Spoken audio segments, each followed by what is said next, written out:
we know beast represents kingdoms. And then we went on to explain verse by verse in Daniel 8.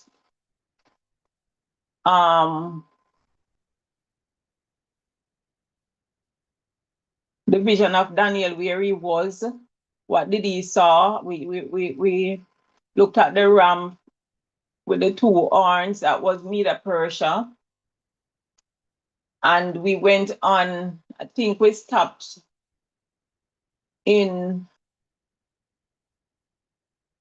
we looked at the captivity of Babylon, or Babylon was captured by Medo-Persia, and we looked at Ezra. We looked at Daniel 5, where we spoke of Belshazzar, how he was desecrating the temple and he saw the writing on the wall, and that was the end of the Medo-Persian Empire. So we are picking up back now at Daniel 8 and verse 5. And this says, and as I was considering, behold, an eagle came from the west on the face of the whole earth, and touched not the earth, or touched not the ground. And the goat had a notable horn between his eyes. So this is where we're starting from today. And the rough goat is the king of Grecia, and the great horn that is between his eyes is the first king. So the notable horn symbolizes Alexander himself, who was the first and most prominent king of Greece. All right, I'm touching a little history on Alexander the Great, because he was this goat, the goat that had a notable horn between his eyes. This is a notable horn. And it says, who was Alexander the Great? It says, Alexander the Great was one of history's most legendary military commanders and empire builders. Born in 356 BC in Pella, the capital of ancient Macedonia, he was the son of King Philip II and Queen Olympias. Tutored by the philosopher Aristotle, Alexander developed a deep love for learning, strategy, and Greek culture. His rise to power, it says, he became king at an early age, at the age of 20, after his father was assassinated in 336 BC. He quickly consolidated power and crushed rebellions in Greece. He was appointed leader of the Greek League and launched a campaign against Persia, his conquest.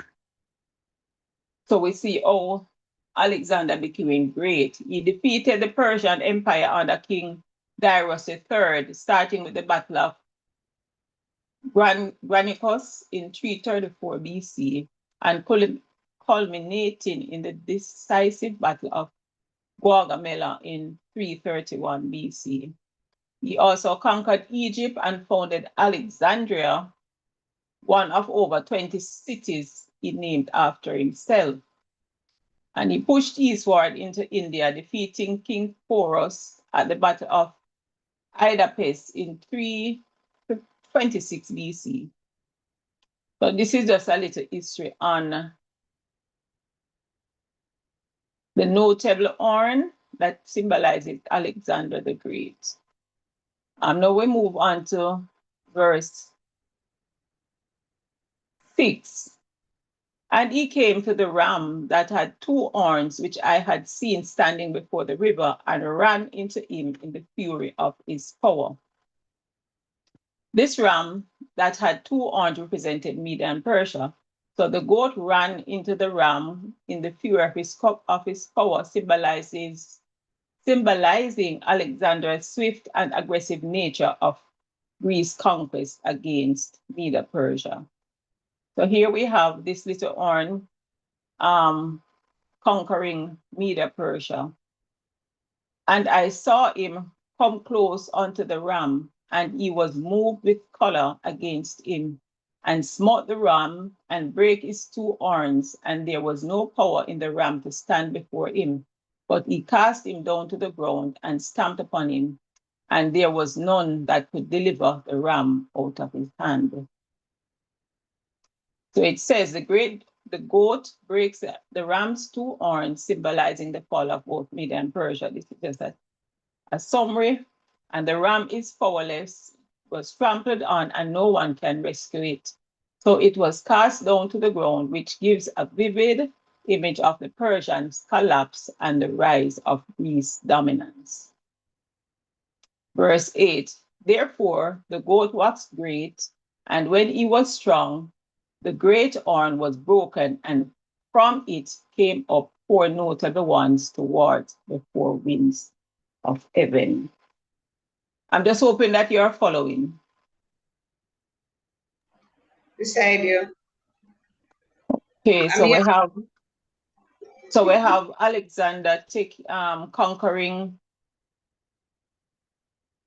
the Persian Empire, Media Persia, and going on to verse 8. Therefore, the goat waxed very great, that is Greece, and when he was strong, the great horn was broken, and it came, and for it came up four notable ones toward the four winds of heaven. Can somebody read verse 22 of Daniel 8? This answers verse 8. Can somebody go to verse 22 of Daniel 8 and read, please? Verse 8, verse 22 says, Verse 22. Know that being broken, whereas four stood up for it, four kingdoms shall stand up out of the nation, but not in his power. Okay, so the ego was very great. Alexander's empire in Greece reaches its peak, and it says, four notable horns rise in its place. So it says, but when this horn was strong, the great horn was broken. So it says Alexander dies suddenly at age 32. So this horn was broken, and from this came up four kingdoms, or four kingdoms shall stand up out of the nation, but none in his power. So these were his generals. It says, four notable horns rise in his place. His empire was divided among his four generals. And these generals are Cassander, what is Lysimachus, Lysimachus, Seleucus, and Ptolemy.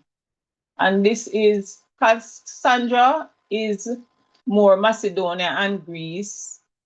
Lysimachus, Asia Minor, Seleucus, Syria and Babylon, and Ptolemy, that's Egypt. We can go to Daniel 11, verses 3 to 4, that also explains Daniel 8 and Daniel 22. So let's go to Daniel 11, verses 3 to 4. Just to use scripture, just to concretize what this what we just read about his four generals taking over. Can somebody find Daniel 11? Please.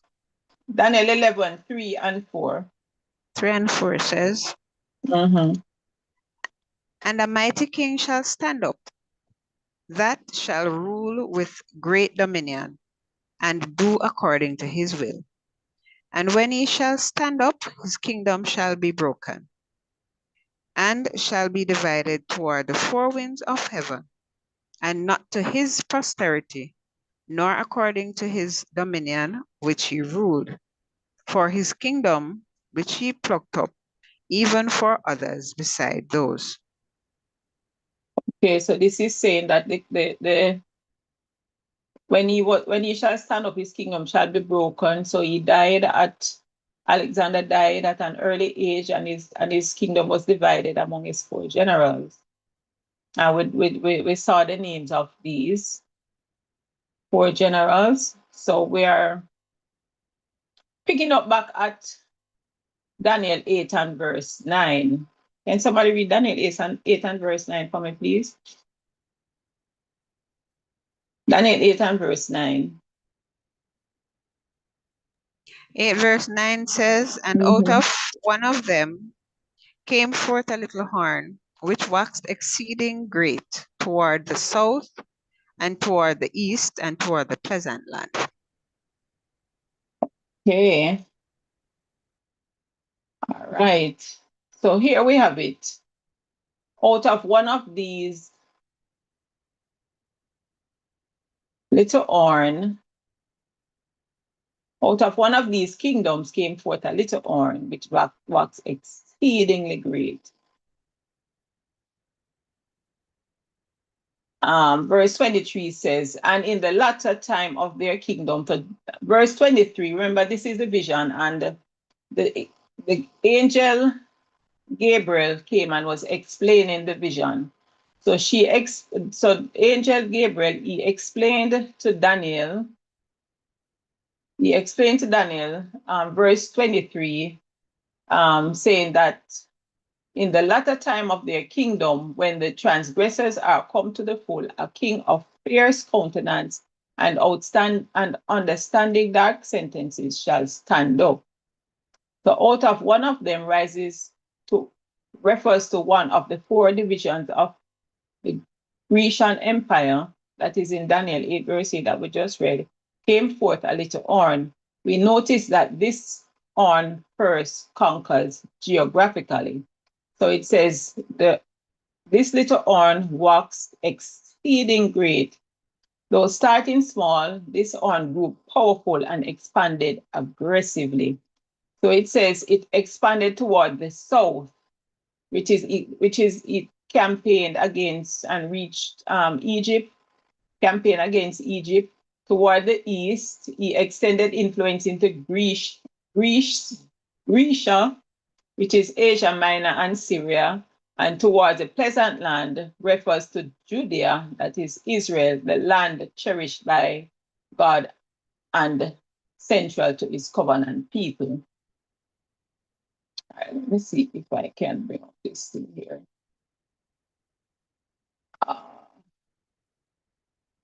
All right, we talk about the pleasant land.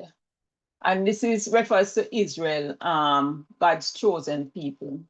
Let us turn our Bibles to Daniel 11, reading. Hold on a second.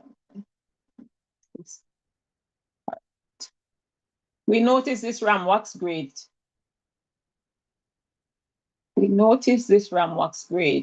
Ego, that is the ego, very great. But this little horn,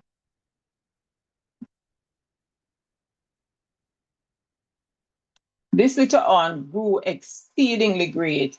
History has it that this little horn refers to pagan Rome, and we'll soon validate this point. So let us look at the pleasant land, which refers to Israel, and we can look at it at read Daniel 11 verses 13 through to 16. Daniel 11 verses. Can somebody else read for me? Daniel 11 verses 13 through to 16, please. We're looking at the pleasant land.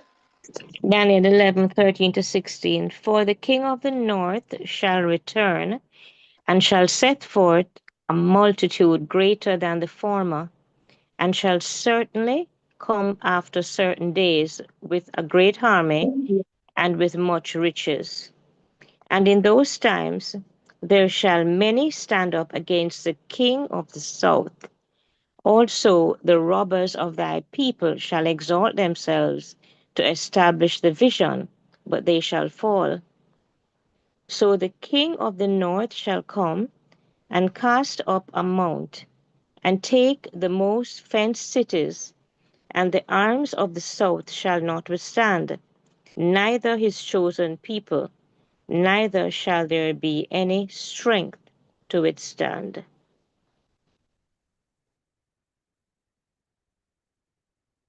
Right, 16 and says, verse 16. Verse 16, okay. Mhm. But he that cometh against him shall do according to his own will, and none shall stand before him, and he shall stand in the glorious land, which by his hand shall be consumed. Okay, so this glorious land also refers to as the pleasant land. And let me read verse 40 through to 43. And at the time of the end shall the king of the south pushed at him, and the king of the north shall come against him like a whirlwind, and chariots, and with horsemen, and with many ships, and he shall enter into the countries, and shall overflow and pass over. He shall enter also into the glorious land. Here we have it, and many countries shall be overthrown, but these shall escape out of his hand, even Edom and Moab, and the chief of the children of Ammon. He shall stretch forth his hand also upon the countries, and the land of Egypt shall not escape. This is saying the little horn's power shall uh, rule stretch. over Egypt, so it stretch forth his hand, and Egypt shall not escape.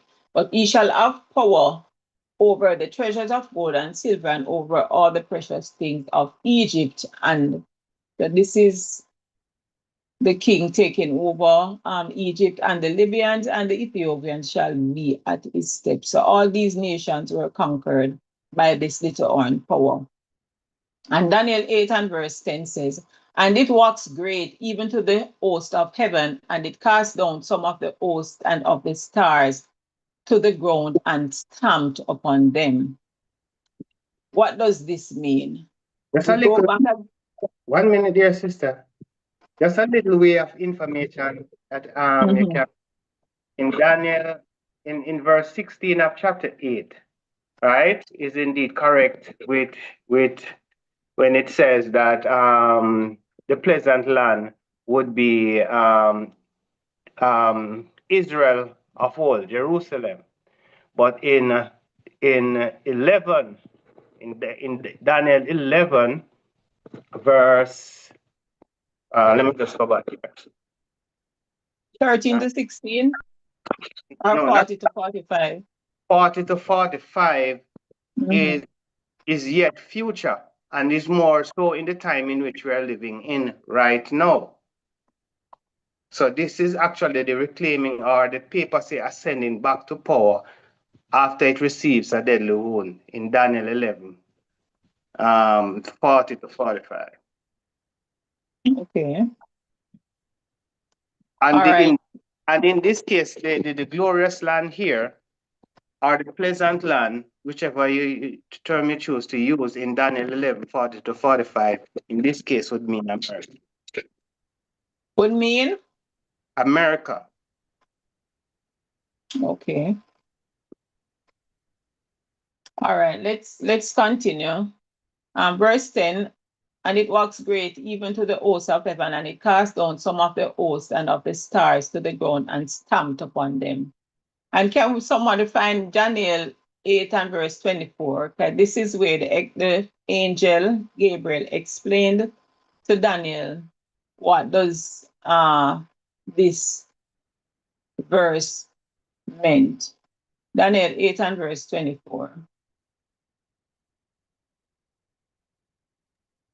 8:24 says, and his power shall be mighty, but not by his own power. And he shall destroy wonderfully, and shall prosper, and practice, and shall destroy the mighty and the holy people. All right, so this he that is being talked about, this is the same little horn in Daniel 7 that spoke great things against the Most High. So can somebody else find Daniel 7 and verse 25 and read that for me, please? Daniel 7 and verse 25 to identify this. We're talking about this little horn. Daniel 7 verse 25. Daniel 7, verse 25 reads, And he shall speak great words against the Most High, and shall wear out the saints of the Most High, and think to change times and laws, and they shall be given into his hand until a time and times and the dividing of time. Okay.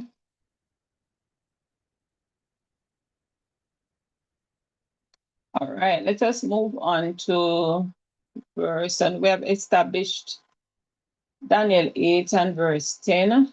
So let us move on to Daniel 8, verses 11 to 12. Can somebody else read Daniel 8, verses 11 to 12, please?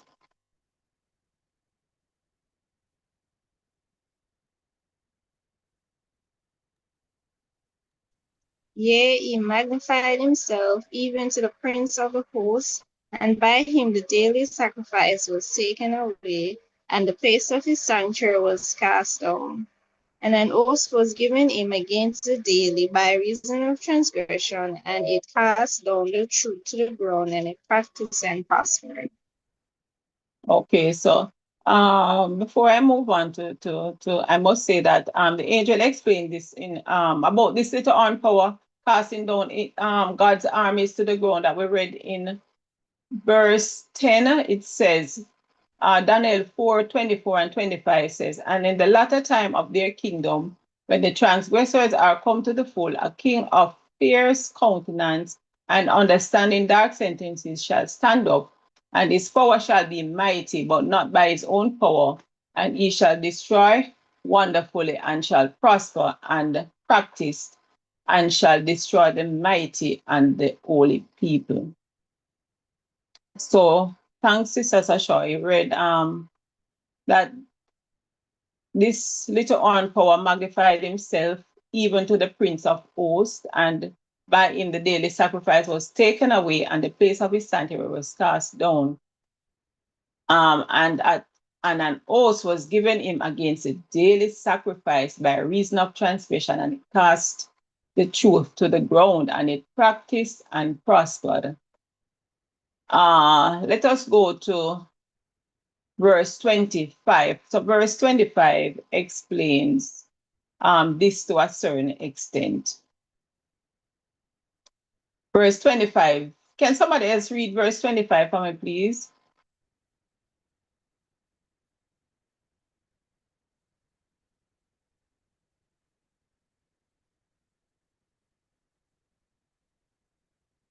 It says, and through his, all right, let me read it. And through his policy also he shall cause craft to prosper in his hand, and he shall magnify himself in his heart, and by peace shall destroy many. He shall also stand up against the prince of princes, but he shall be broken without end. This E is the same little horn previously mentioned in verse 9. Therefore, so let me read verse 8 and 9. Therefore, the e-goat was very great, and when he was strong, the great horn was broken, and for it came up four notable ones toward the four winds of heaven. So this is the point now that I want to bring out. And out of one of them came forth a little horn, which waxed exceeding great toward the south, and toward the east, and toward the pleasant land. The E of Daniel 8:11 is the same power that came forth, that came after Greece, which is Rome. This is evident as we look back and outline the outlines of the kingdoms that we studied in Daniel 2, Daniel 7, and now in Daniel 8, and we'll also see it in Daniel 11. Daniel 2, can somebody remind me of the kingdoms that were mentioned in Daniel 2? We had the kingdoms being represented by, what you call it, metals. Anybody? Let's see if I can remember. Gold, sorry, the head of gold, Babylon, then silver, Media, Persia, then bronze, which was Greece, and then iron, which is Rome. Right. So pagan and papal. That's correct. That's good. Daniel 7. Somebody else? Anybody else can explain Daniel 7? The kingdoms that were and they were referred to in Daniel 7.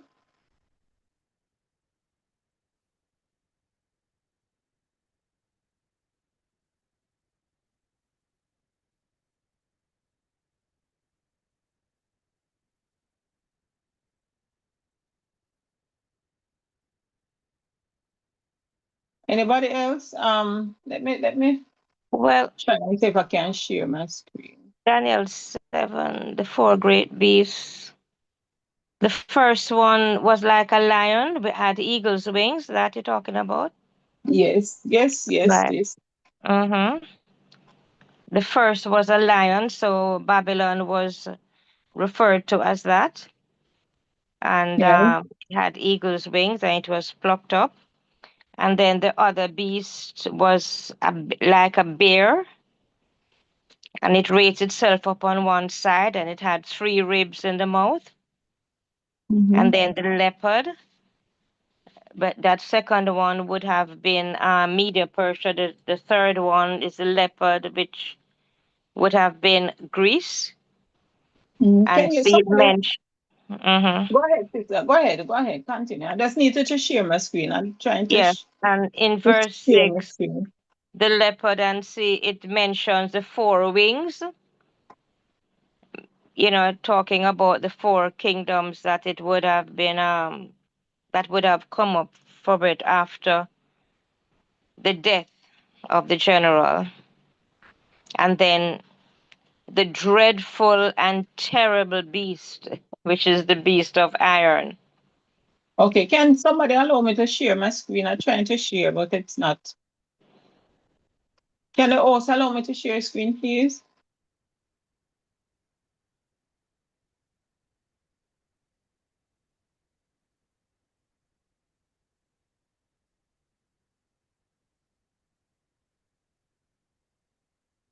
No? You can go ahead. All right. So I am. Are you seeing my screen though? No? Yes. You're seeing the screen? All Yes. right. So here we have are you seeing the graph with the Daniel 8, Daniel 2, Daniel 7, Daniel 8? Going Yeah. across to Daniel 11? Yeah. Okay, so we have Daniel 2, as Sister Lee rightly said, we have the head of gold, the chest and arms of silver, the belly and thigh of brass, and the feet of iron. We move on to Daniel 7, which we saw the lion with eagle's wings, and we saw the bear. So in Daniel 2, these were referred to using metals. In Daniel 7, we had the lion, we had the bear, and we're looking at Daniel 8 now, which where we have the ram and the little goat. And this is also explained further as we go on in Daniel chapter 11.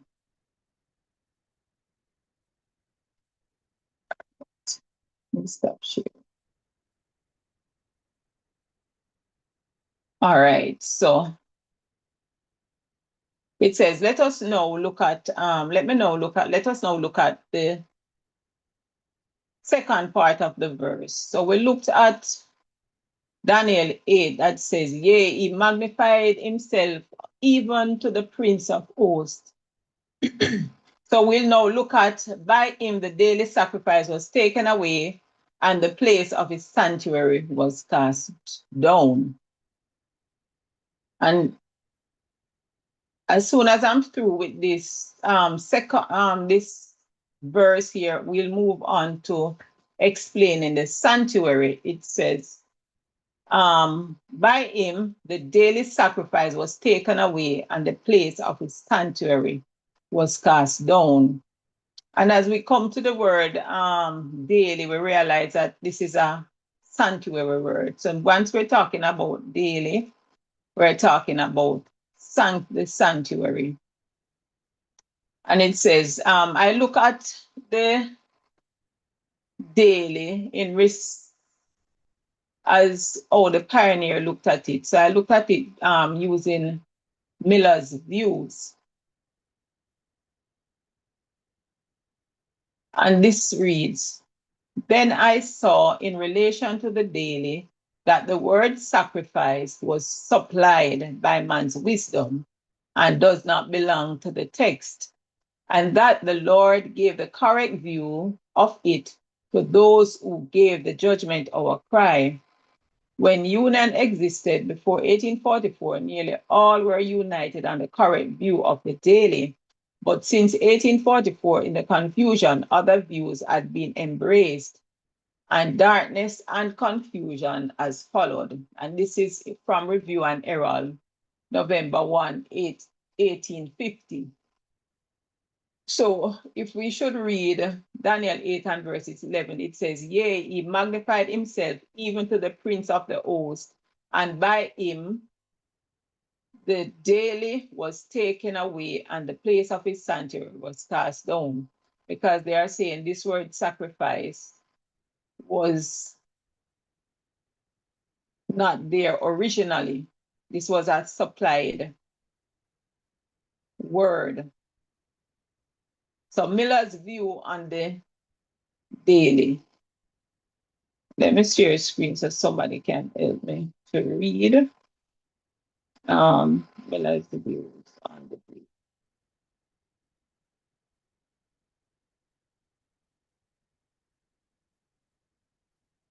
All right, are we seeing the screen? Not yet. Not yet. Yeah, seeing it now. You Coming see up it now? now. All right. Can we see this part, Miller's daily? We're trying to understand what does this daily means.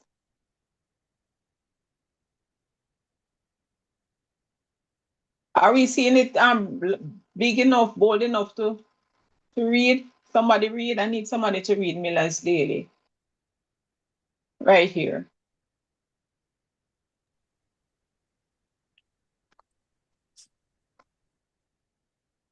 Is it big enough?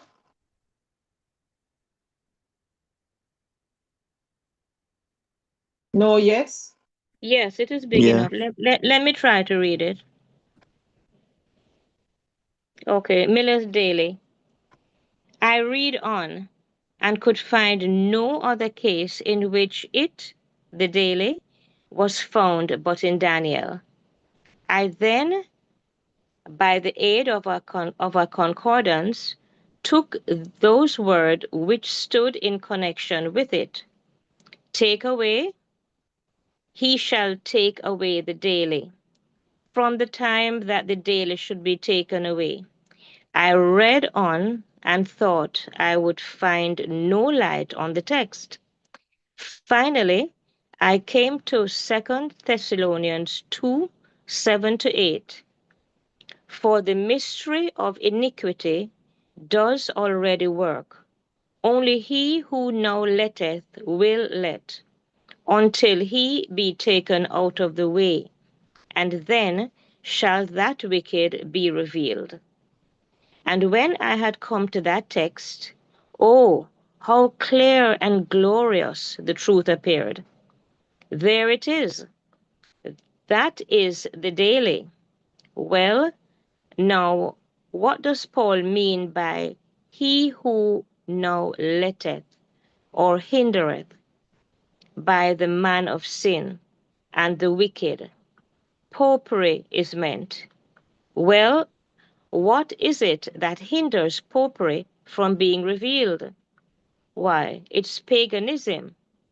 Well then, the daily must mean paganism. And this is Review and Herald, January 1858. So here we have Miller coming to the conclusion that the word daily here in verse 11 must mean paganism. And we'll read on to see exactly how this spells out. It says, in his analysis of the persecuting power of God's people throughout the ages, he developed the concept of the two abominations, defined as paganism, that's the first abomination, symbolizing this persecuting force outside the church. So paganism here is referring to the persecuting force which is outside the church. And the papacy, this is the second abomination, representing the persecuting power within the church. It was the motive of the two abominations that characterized most of his following prophetic interpretations. And this is from P. Gerald Damstead, Foundation of Seventh-day Adventist Messages and Mission 22. So here we establish pagan and papal Rome. So we talk about paganism, which is the force outside of the church, and then we have papal Rome, which is a force within the church. Now that we have established, let us see what this taken away means. Let me go back to this now.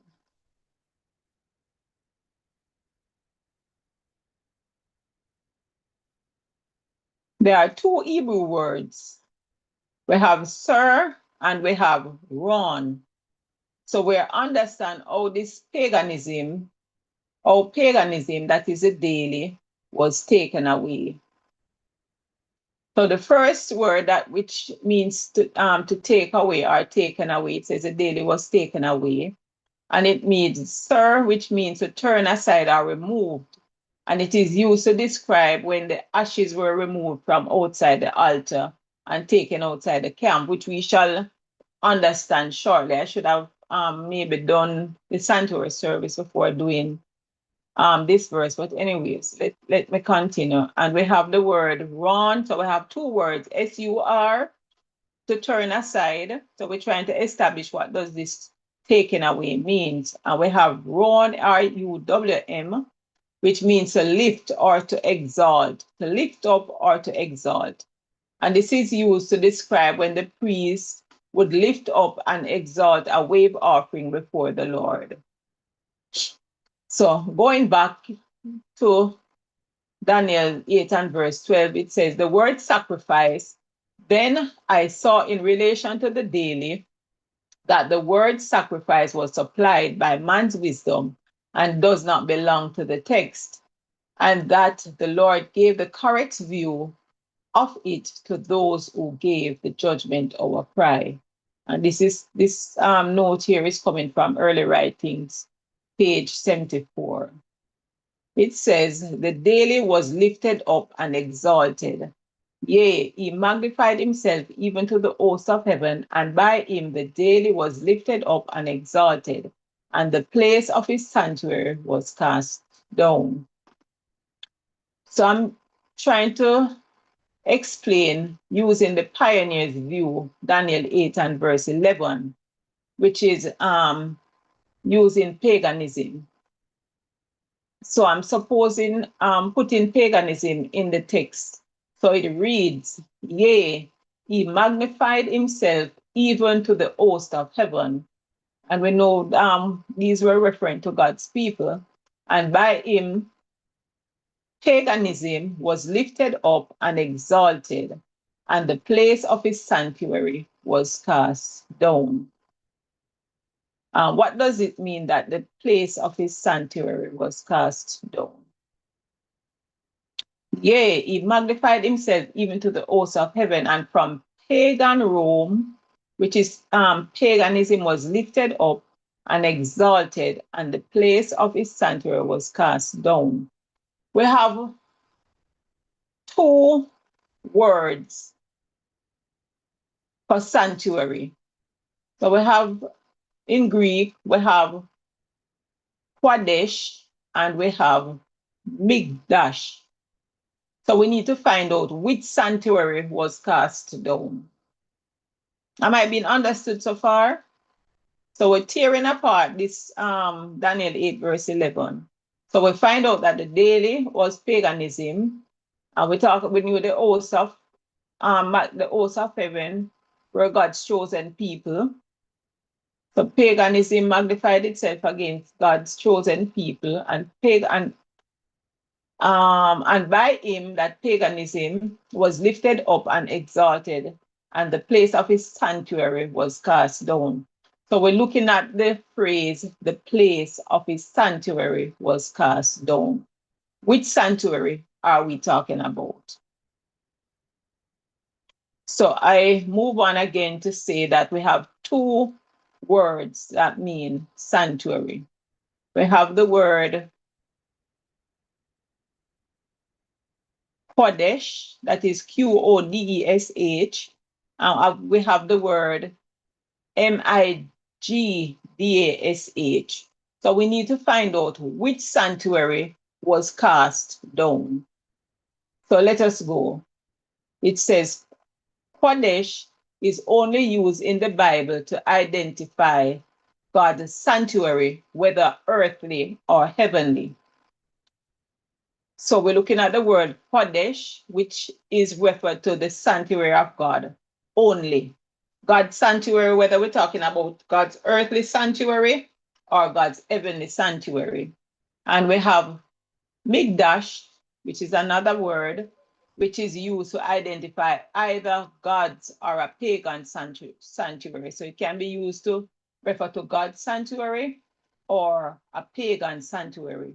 Whereas the word Kodesh only refers to God's sanctuary.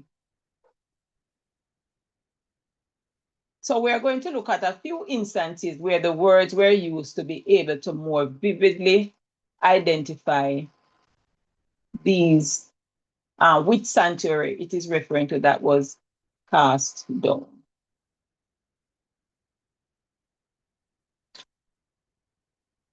All right, let us read. Yea, he magnified himself even to the prince of the host, and by him the daily sacrifice was taken away, and the place of his sanctuary was cast down.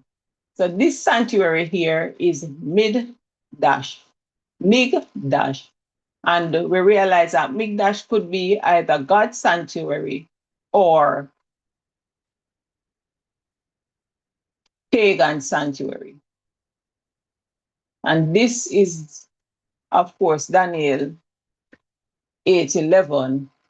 And we go to this one now. It says, Then I heard one saint speaking, and another saint saith unto the certain saint which spake, How long shall be the vision concerning the daily sacrifice and the transgression of desolation, to give both the sanctuary? So this sanctuary now here is Kodesh, that means it is God's sanctuary, and the oaths to be trodden underfoot, that's Daniel 8:13. And he said unto me, unto 2,300 days, then shall the sanctuary, and this sanctuary is referring to Kodesh, be cleansed. So this is also talking about God's sanctuary, that's Daniel 8 and verse 14. Now therefore, O our God, hear the prayer of thy servant and his supplication, and cause thy face to shine upon thy sanctuary, which is this is Migdash, that is desolate, for the Lord's sake. So here we have Migdash being used. It's to describe this sanctuary here.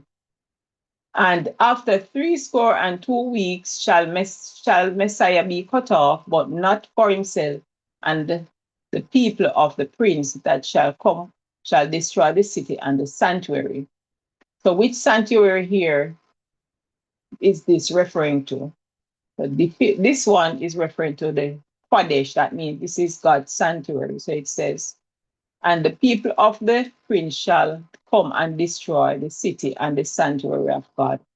And the end thereof shall be with a flood, and unto the end of the war, desolations are determined. Daniel 9:26. Here's another passage where the word Mikdash was referred to, or the word sanctuary, which is a Mikdash, was referred to, and it says, "An arm shall stand in his part, and they shall pollute the sanctuary of strength, and take away this daily sacrifice, and they shall place the abomination that maketh desolate." All right, so here we have a lot of sanctuaries. So we need to decide which of these sanctuaries it was referring to, whether it was the Mikdash or it was the Kodesh. So it says Kodesh is exclusively God's sanctuary, and Mikdash is a sanctuary, whether God's sanctuary or a pagan. It says, "Yea, he magnified himself even to the prince of the host, and by him the daily sacrifice was taken away, and the place of his sanctuary was cast down. Then I heard one saint speaking, and another saint said unto that certain saint which spake, How long shall be the vision concerning the daily sacrifice and the transgression of desolation, to give both God's sanctuary and the host to be trodden underfoot? And he said unto me, unto 2,300 days, then shall the sanctuary be cleansed." So we're looking at this now. I'm putting in the supposed words, the correct interpretation. Pagan Rome magnified itself against Christ, the Prince of the host, at his birth and at his death. And pagan Rome lifted up and exalted paganism, and the city of Rome, where the Pantheon temple was located, was cast down by the Emperor Constantine in the year 330. In the year 330. If we notice here, the angel Gabriel explains the vision up to verse 12. But when he came to explain in verse 13 in the vision, he told Daniel to shut up the vision, for it shall be for many days. And at this point, Daniel fainted and was sick. Just a moment. I need to bring up. Just a second. I'm trying to bring up our reading here.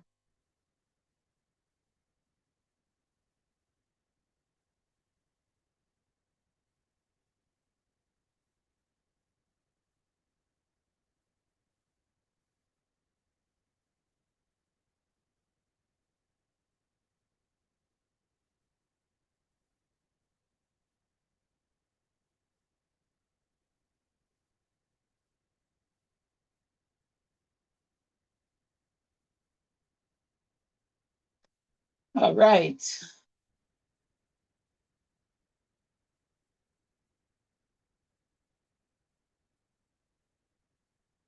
All right, we're looking at the two visions, the correct interpretation for Daniel 8. It says, note, in Daniel 8, there were two different Hebrew words that are translated as vision. In the King James Version, in Daniel chapter 8, the word vision is found 10 times.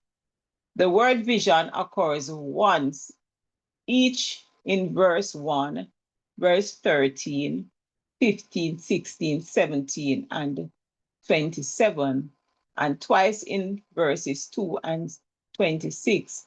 The two different Hebrew words are mare and chazon. All right, the complete vision, that is mare. The word mare here, which is an Hebrew word, is a snapshot vision. It says, then I heard one saint speaking, and another saint said unto that certain saint which spake, How long shall be the complete vision concerning the daily sacrifice and the transgression of desolation to give both the sanctuary and the host to be trodden underfoot. And he said unto me, unto 2,300 days, then shall the sanctuary be cleansed. The question of duration, how long, shall be the complete vision concerning the daily and the transgression of desolation to give both the sanctuary and the host to be trodden underfoot. So here we have the pioneers' views to saying that this vision begins with the Medes and the Persians.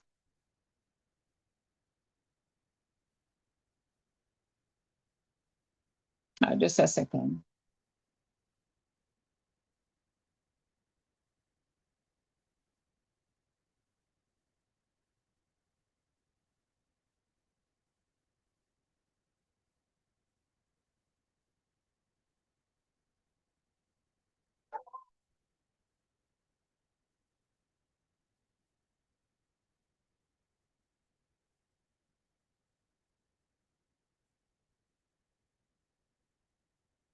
Right.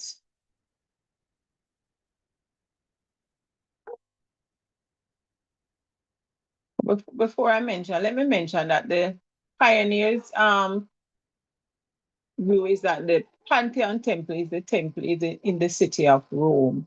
That this was a temple that was cast down. Yea, he magnified himself even to the Prince of Hosts, and by him the daily was taken away, and the city of Rome was cast down. So I'm using supplied words to explain what the pioneers had interpreted for this text.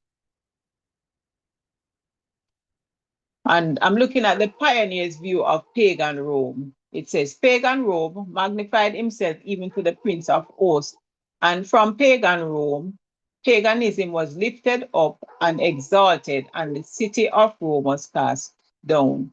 So here we are explaining Daniel 8 and verse 11. It says, pagan Rome magnified itself even to the Prince of the Host. And from pagan Rome, and we know who is the Prince of the Host, Christ himself. And from pagan Rome, paganism was lifted up and exalted, and the city of Rome was cast down. Sister Nelson. Yeah? Yeah, this is the setting up of the papacy. This is where the pagan Rome transitioned into papal Rome. Papal Rome, right. So this is where papal Rome took over from pagan Rome, took over from papal Rome, right? Am I saying it correctly? Pagan Rome. Papal Rome took over from pagan Rome, right? All right. Mm-hmm. All right, the Prince of the Host. It says, pagan Rome magnified himself even to Christ, and through pagan Rome, paganism was lifted up and exalted, and the city of Rome was cast down. So this is how the pioneers had explained Daniel 8 and verse 11. It said, pagan Rome magnified himself against Christ, even to Christ, right? And through pagan Rome, paganism was lifted up and exalted, and the city of Rome was cast down. So again, let me see if I can reword the interpretation of this text. Pagan Rome magnified itself against Christ, right? The Prince of the Host, that is at his birth and at his death, and pagan Rome was lifted up and exalted paganism. So pagan Rome lifted up and exalted paganism, and the city of Rome, where the Pantheon's temple was located, was cast down by Emperor Constantine in the year 330. So this sanctuary that was cast down was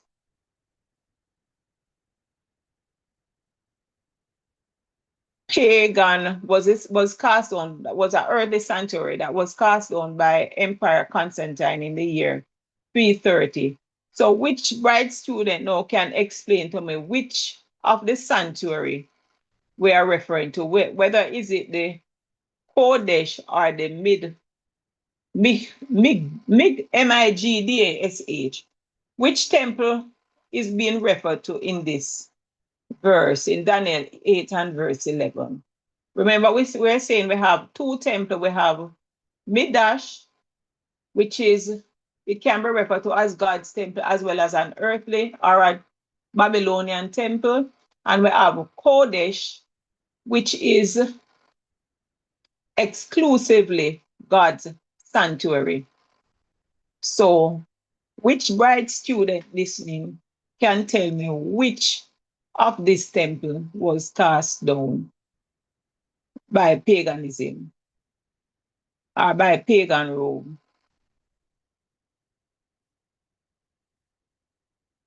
Anybody?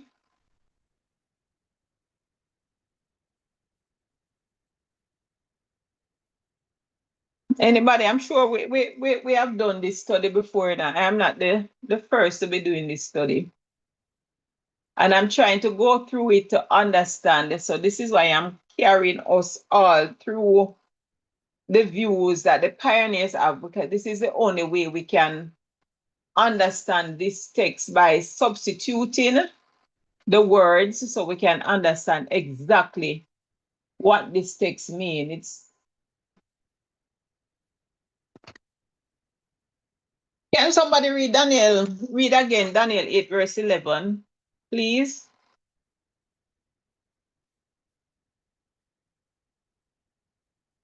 Daniel 8 verse 11. Yea, he magnified himself even to the prince of the host, and by him the daily sacrifice was taken away, and the place of his sanctuary was cast down. All right, it says, yea, he magnified himself, who is this he that we're talking about? He magnified himself.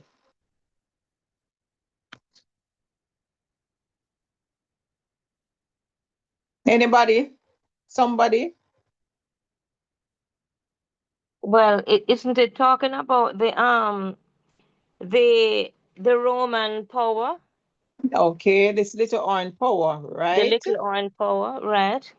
Mm-hmm. Or it says, yea, he magnified himself even to the prince of the host.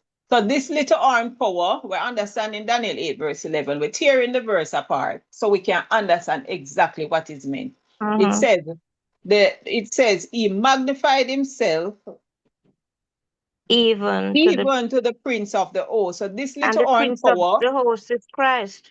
the Christ. So it says pagan Rome magnified itself against Christ, the prince of the host.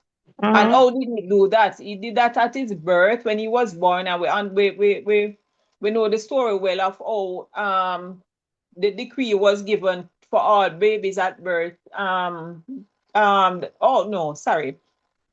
Who can explain better yet? Oh, pagan Rome tried to kill Christ at his birth.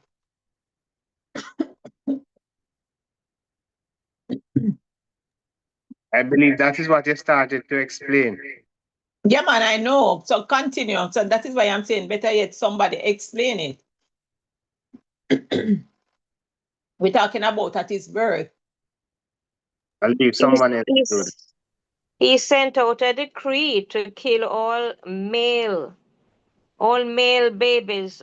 What is it? It's up to 2 years old. Am I right in that? Yes.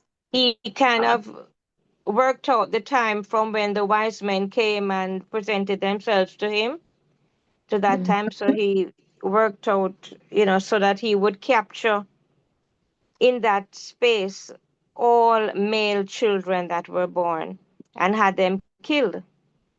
Hopefully, he was hoping that he would kill Christ along with Okay. them. Mm-hmm. Now what happened? This is well, people refer Well, to this as a Christmas story, so we should know this story very that was well. not to be, because God made sure that his son was spared, and he appeared to them in a dream, telling them to travel by a different way. He should take the child now and leave by a different route. Okay. Mhm. All right. So that was at his birth. How about his So death? that's when they escaped into Egypt at that time Mm-hmm. to save So, the Messiah. Mhm. right. And how about at his death?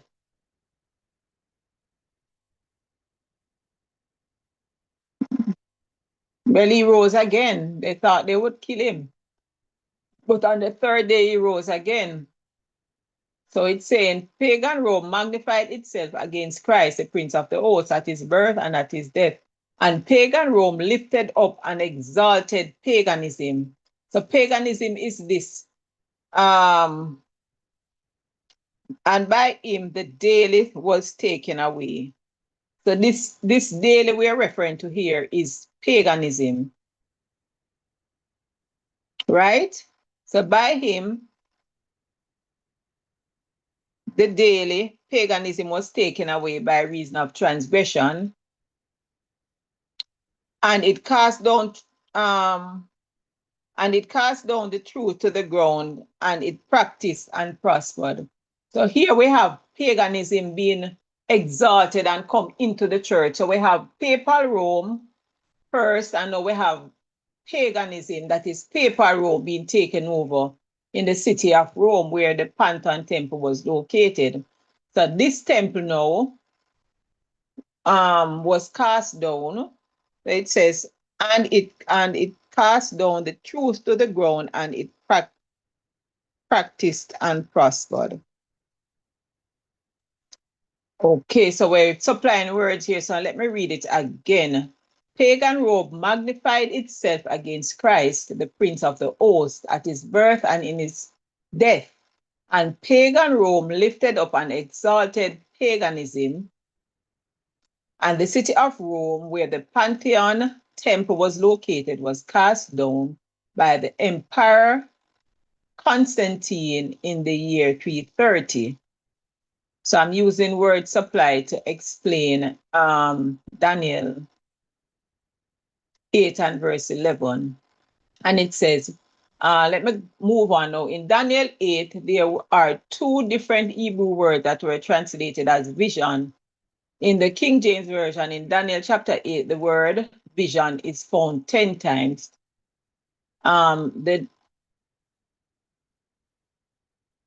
And 27 times, twice in these, and the two different Hebrew words are Mare and Chazon. So we'll be looking on the vision, this vision, to see which word perfectly describe this vision. So Chazon means the entire total vision. So the question is asked, how long? Then I heard one saint speaking and said unto the certain saint which spake, how long shall be the vision concerning the daily, concerning paganism and the transgression of desolation, to give in both the sanctuary and the host to be trodden underfoot. So we're talking about God's sanctuary, and the sanctuary, the Kodesh and the Mishka, to be trodden underfoot. So the Chazon is the entire dream. We're talking about how long. So we're talking about the means the entire or total or complete vision. And Mare means appearance, a snapshot of the vision. So the Chazon is a complete vision, and Mare MAREH, the snapshot vision, verse 13 and 14. So we're looking at verse 13 and 14, and then we move on to the sanctuary, and then we'll explain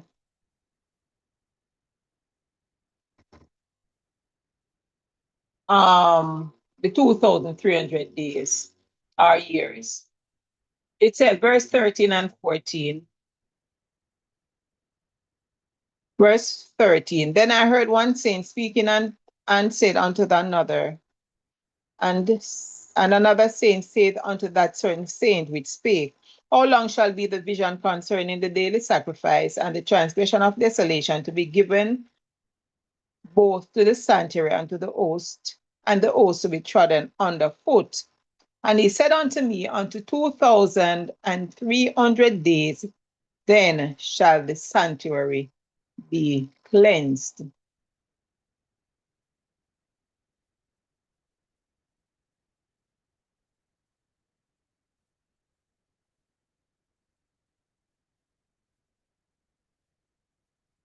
All right, let me go to verse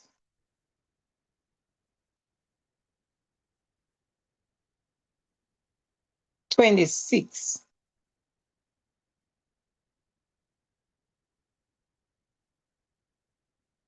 Or verse 26, it says, and the vision of the evening and the morning which was told is true. Wherefore, shut thou up the vision, for it shall be for many days. And I, Daniel, fainted and was sick certain days afterward. Afterward, I rose up and did the king's business, and I was astonished at the vision, but none understood it. So we realize here that Gabriel had explained the vision concerning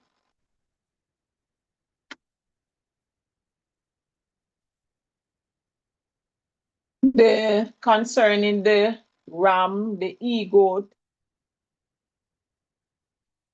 But when he came unto how long and the daily, but when he came unto how long shall be the vision, Daniel fainted. So we understand here that Daniel did not get the interpretation of this part of the vision. So it said Daniel fell ill, he fell sick for many days. So we'll be looking at how long was Daniel sick for. We'll be looking at what time is it? It is now 5 o'clock. We'll be looking at the vision, how long Daniel was sick for, and the interpretation. But let me use a few more minutes just to go through these two words, the Chazon and the Mari, or Mari, so that we can get a little more understanding. Then I heard one saint speaking and another saint saying unto that certain saint, how long shall be the complete vision? So this complete vision is the Mare, M-A-R-E-H. How long shall be the complete vision concerning the daily sacrifice and the transgression of desolation to give both the sanctuary and the host to be trodden underfoot? And he said unto me, unto 2,300 days, then shall the sanctuary be cleansed.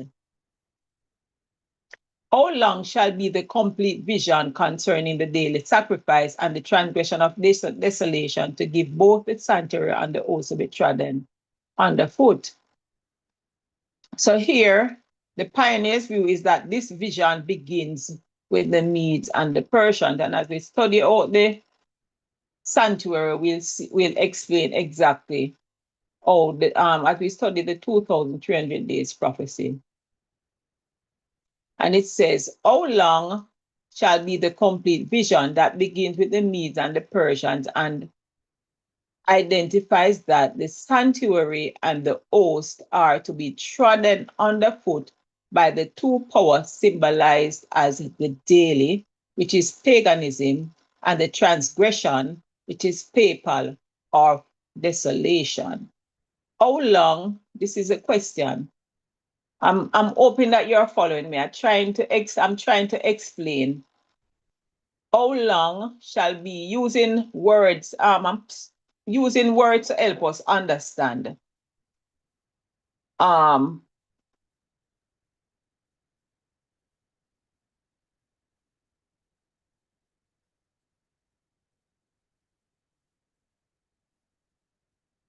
Verse 13, the question is, how long shall be the complete vision that begins with the Medes and the Persians, and identifies that the sanctuary and the host are to be trodden underfoot by these two powers, symbolizing as paganism, that is pagan and papal Rome, and the transgression of desolation.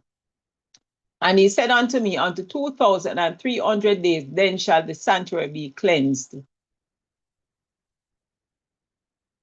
And he said unto me, at the end of 2,300 days, the 2,300 years in 1844, God's sanctuary be cleansed, Daniel. All right. Concerning how long shall this complete vision concerning the daily sacrifice and the transgression of desolation to give both the sanctuary and the host to be trodden underfoot. We are using the pioneer's view to supply words for us to better understand. How long shall be the complete vision? That means the Mari, that begins with the Medes and the Persians and identifies that the sanctuary and the host are to be trodden underfoot by the two powers symbolized by as the daily, which is paganism, and the transgression, which is papal Rome. So we have pagan Rome and papal Rome. How long shall pagan and papal Rome, shall these powers desecrate the sanctuary? How long shall be the complete vision?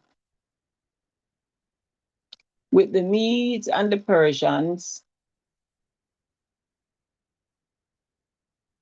to be trodden underfoot by the two powers, by pagan Rome and papal Rome. So we'll be looking at the 2,000, this takes us to the 2,300 days prophecy. And of course, we'll be looking at 1844 and what happens there. And we'll be looking at Christ's ministry, sanctuary. Where did this begin?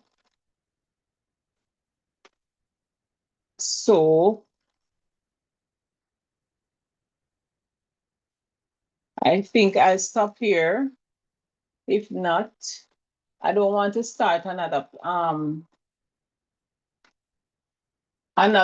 topic. Next presentation, we'll be looking at the sanctuary. So when we look at the sanctuary now, we'll understand more what verse 11 is saying. And after we explain the sanctuary, what happened in the sanctuary, then we'll be able more now to understand verse 12 and verse 13 of Daniel chapter 8. And this will take us to verse 14. So this is the meat of the matter. Daniel 8 and verse 14. And he said unto me, unto 2,300 days, then shall the sanctuary be cleansed.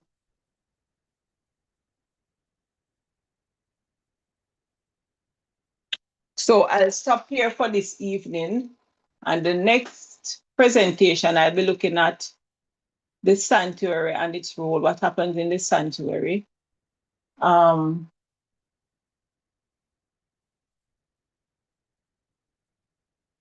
The sanctuary, topics that I'll be looking at. Let me explain. The sanctuary itself, the cleansing of the sanctuary, the role of tithe versus anti-tithe, understanding the role of the heavenly sanctuary versus the earthly sanctuary.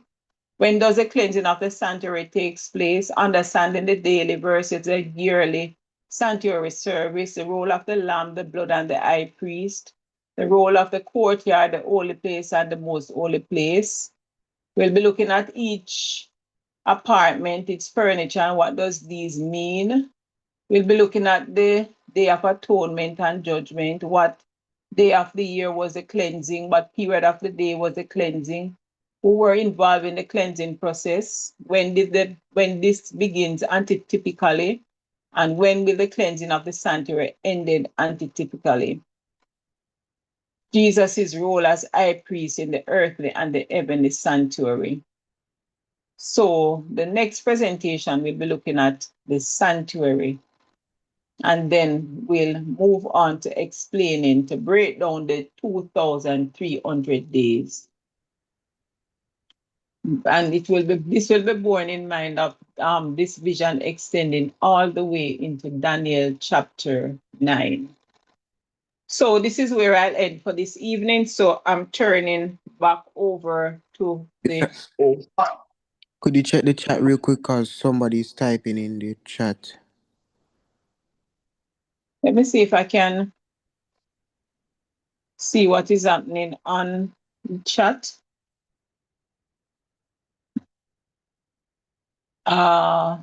It says, I'm not seeing the chatting, so it says, I don't remember. Okay. Mikdash. Okay.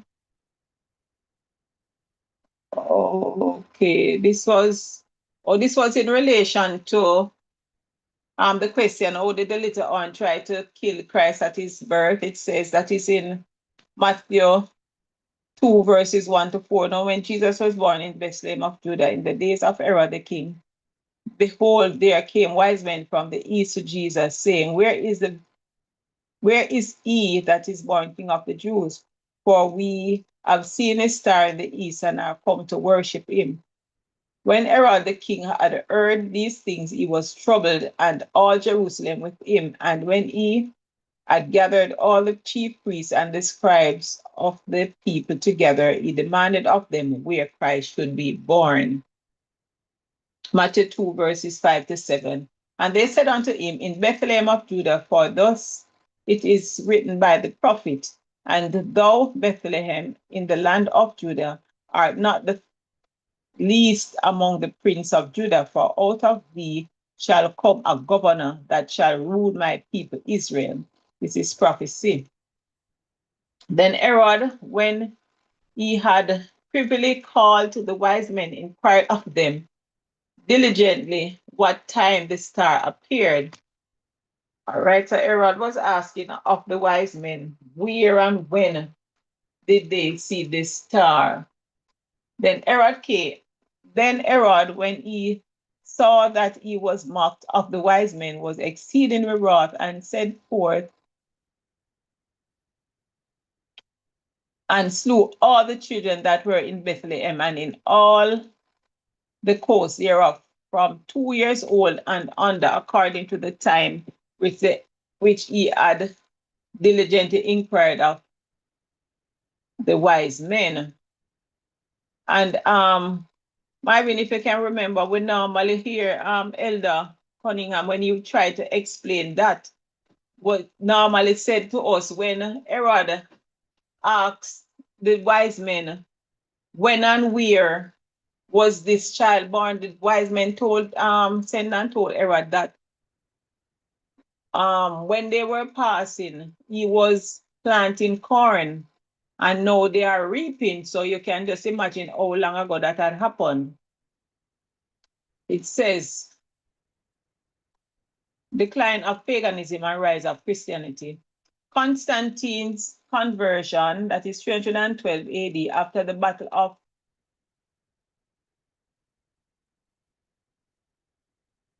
Milvian Bridge. Hold on. After the Battle of Milvian Bridge, Emperor Constantine embraced Christianity issuing the Edict of Milan in 313 AD, which legalized Christian worship. Emperor Constantine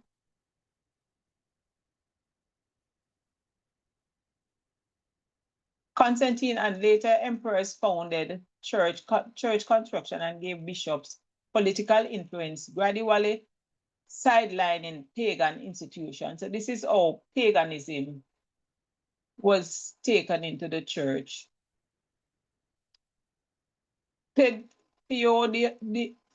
Theodosius, late 14th century, he made Christianity the state religion and banned the pagan rituals, accelerating the decline of traditional Roman religions. So we're looking at the fall of Western Roman Empire, where the collapse of centralized imperial rule, the Bishop of Rome, which is the Pope, filled the power vacuum, became a de facto ruler in Rome. Justinian's decree in 538 AD, Emperor Justinian recognized the Pope as the head of all churches, marking a formal shift from imperial to ecclesiastical supremacy. What is this now? It says military support leaders like Clovis, king of the Franks, converted to Catholicism and used their armies to defend and expand papal influence. So this was how papal Rome took over from pagan Rome.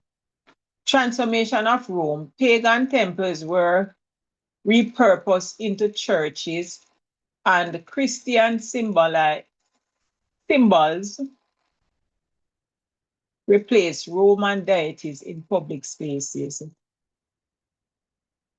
And that's how the pagan Magdash sanctuary was cast down. Okay, so here we have, I'm hoping that we understand that the sanctuary that was cast down was a pagan sanctuary. So this is how pagan Rome was destroyed and the papacy took over. So we have a shift from pagan Rome to papal Rome. Can I add a little, Sister Nelson? Yeah.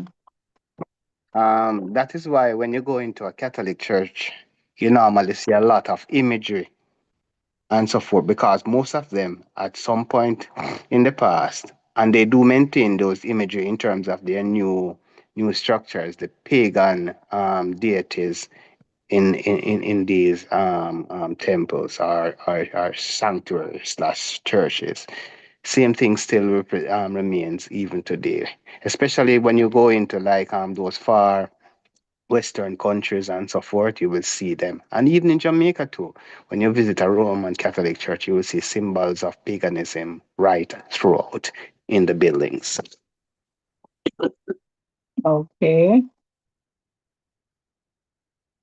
All right. In closing, before I pray, I just ask Sister Lee to sing hymn 596 to close out this prophecies, this study on Daniel 8. So we're pausing at this point to continue next week, Sabbath afternoon, next week, same time. Sister Lee? Yes, I'm here. You said 596. Oh, Yeah, yes, look for the 596. waymarks. Right. Okay, right.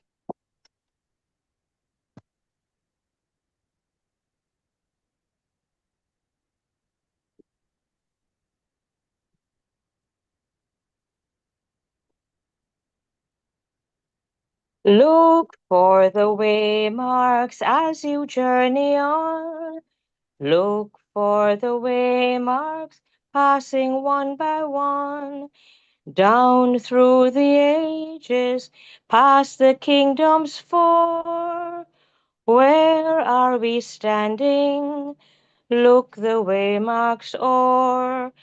Look for the waymarks, the great prophetic waymarks, down through the ages, past the kingdoms four. Look for the waymarks, the great prophetic waymarks. The journey's almost o'er. First the Assyrian kingdom ruled the world, then Media Persia's banners were unfurled, and after Greece held universal sway, Rome seized the scepter. Where are we today? Look for the waymarks, the great prophetic waymarks, down through the ages, past the kingdoms four. Look for the waymarks, the great prophetic waymarks. The journey's almost o'er. Down in the feet of iron and of clay, weak and divided, soon to pass away. What will the next great glorious drama be? Christ and his coming and eternity. Look for the waymarks, the great prophetic waymarks, down through the ages, past the kingdoms four.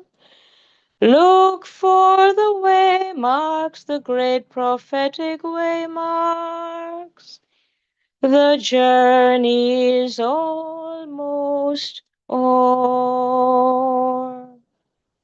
Amen. Amen. Let us pray. Great God and our Heavenly Father, as we look for and identify the waymarks, we pray, Lord, that you'll help us to realize where we are in Earth's history, to realize, Lord, that your coming is even closer than we really think. And Lord, as your coming is nigh, help us, Lord, to get ready and to remain ready. Let us not, Lord, be as the foolish virgins who did not trim their lamps, but Father, help us to be like the wise who trimmed their lamps, and at the point when the bridegroom came, they were ready and went in.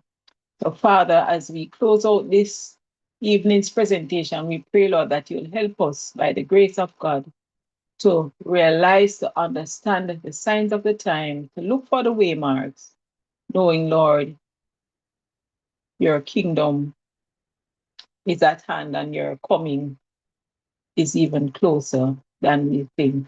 Continue to be with us, continue to help us to understand prophecy as they unfold, and may we also be able to share it, to explain to others the meaning of all this that we have studied.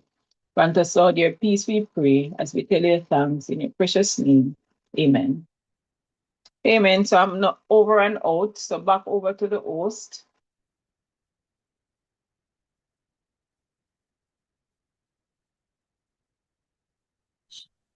Alrighty, Sister Claudine, you should have started at about 5 o'clock.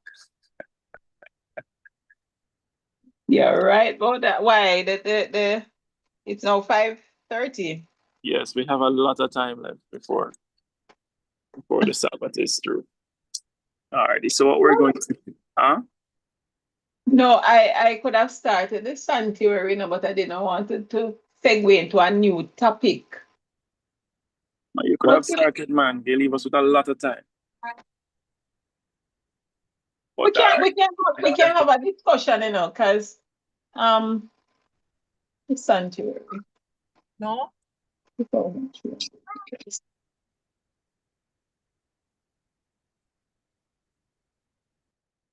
Ah.